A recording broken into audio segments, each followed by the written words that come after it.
Because Blue and Titan couldn't come to Universal with us, we got them a little something while we were at the park. I don't think you're ready.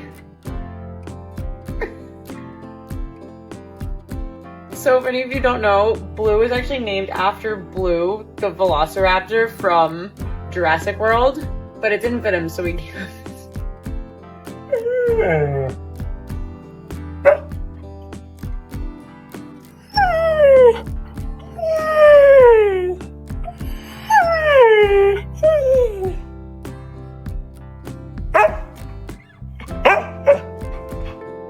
Blue, are you ever gonna take that off?